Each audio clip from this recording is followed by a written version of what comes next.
Now to the chaos in Syria after the fall of the country's leader, Bashar al-Assad. Right now, Israel is carrying out a series of heavy airstrikes on military targets, leaving the country nearly defenseless. Those targets include air defense systems, missile depots, and weapons production sites. Right now, Israel says troops are pushing deeper into the country, but denies advancing on the Syrian capital of Damascus. Members of the ousted Syrian government are supposedly gradually transitioning power to a new cabinet headed by the Syrian rebels. But right now, the country is headed toward economic collapse if that transition isn't established soon. You can see life is slowly creeping back here, but this country is also creeping towards an economic crisis. Food prices are skyrocketing. In the last week alone, the price of bread in some parts of this country has rocketed by 900%. Wow.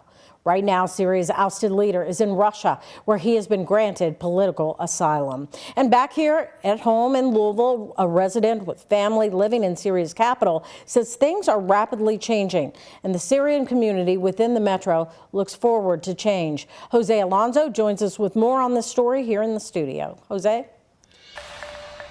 Connie, local physician Ammar al-Masalki says the Syrian community gathered and celebrated the end of President Bashar al-Assad's 24-year-long rule. They call his rule oppressive and say it made it difficult to visit their homeland, and violent history made many seek asylum here in our country.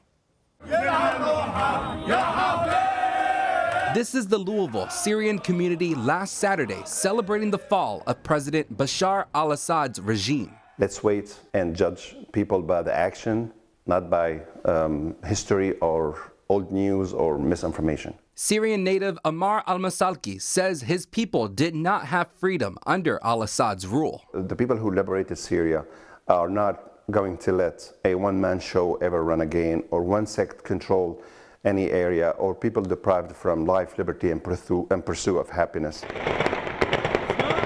All eyes are on Syria's capital, Damascus, as Syrians who oppose the government took over al-Masalki's home city. Spalding University world affairs expert Kurt Jefferson says this capital has a major influence on many communities. It is imperative that Damascus be thought of as a regional capital that will connect to other regional capitals in the Arab world, as well as in the non-Arab world. And it's important for a lot of different reasons: trade, religion, the three monotheistic religions. Many Syrians call Louisville home and are watching the future of the country gradually unfold. When you change, your residence, you cannot sever your ties of your social fabric, any emotional ties with the country that you grew up in. Everybody is wanting to go back to Syria because they still have connected and wanting to go help in building back that country.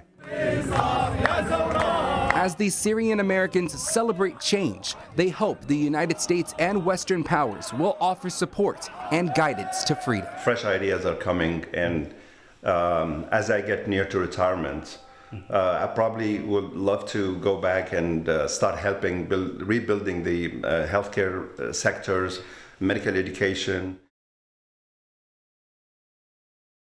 He went on to say he understands the concern other countries have about the takeover, but he and the rest of the Syrian community in Louisville are very hopeful to see more freedom and a positive change for their people after enduring years of violence. Reporting in studio, Jose Alonso, WHAS 11 on your side. Jose, thank you. The Spalding University expert you just heard from says it's also important that Syria's capital becomes stable. He says Damascus is the heart that represents the people.